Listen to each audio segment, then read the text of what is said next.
30 সেকেন্ডে পুরো পেজ মুখস্থ, একবার দেখলে ছবির মতো সবই মনে থাকে। এটাই কি ফটোগ্রাফিক মেমোরি?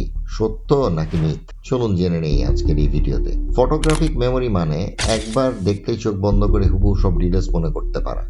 চোখ বন্ধ করে প্রতিটা লাইন, প্রতিটা শব্দ পড়ে ফেলতে পারবেন। অবিশ্বাস্য শোনাচ্ছে, তাই না? কিন্তু বিজ্ঞান আসলে এই বিষয়ে কি বলে? দুঃখজনক হলেও সত্য, প্রাপ্তবয়স্কদের মধ্যে সত্যিকারের ফটোগ্রাফিক মেমোরি নেই। হ্যাঁ, আপনি ঠিকই শুনেছেন।